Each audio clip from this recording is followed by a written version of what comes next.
దానివల్ల మంట లేకపోతే దానివల్ల ట్రిప్ అవ్వడం ఇది చూస్తున్నాం. అట్లాగే వేరే వేరే అంటే చోట్ల. ఒకట్లేండి ఇందులో ఏంటంటే రెండే పాయింట్ సార్ ఫైనల్గా.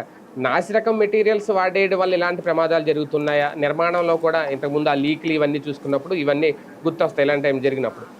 అసలు కన్స్ట్రక్షన్లోనే ఏదో హడావుడిగా టెండర్లు పిలిపించి అప్పట్లో బాబుగారు చేసేసారు అనేది ఒకటి, లేదు నిజంగా దీని వెనక కుట్ర మంటలు ఉన్నాయా లేదా అనేది కూడా ఇప్పుడు తేలాలి. క్రిందటిసారి జరిగింది ఏంటంటే 14-19లో జగన్ ప్రతిపక్ష నాయకుడిగా ఉన్నప్పుడు తన ఛాంబర్లోకి నీళ్లు వచ్చి పడ్డాయి.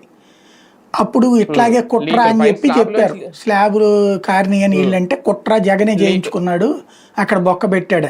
అన్నారు. తర్వాత తేలింది ఏంటి అక్కడ ఫైనల్గా ఆ పైన క్లీన్ అదే అది సెటరేట్ చేసేటప్పుడు ఆ నీళ్లు బయటకు పోయేదానికి ఇది పెడతారు, పిడి పెడతారు వాటర్ పోకుండా. అంటే పైనంతా ఇది చేస్తారు కదా, దాన్ని ఏమంటారు, సిమెంట్తో ప్లాస్టరింగ్ లాగా చేశాక అక్కడ నీళ్లతో ఆరబెడతారు కదా, అలా ఆరబెట్టేటప్పుడు ఒక బెజ్జం పెట్టారు, బెజ్జానికి ఇది పెట్టుంచారు.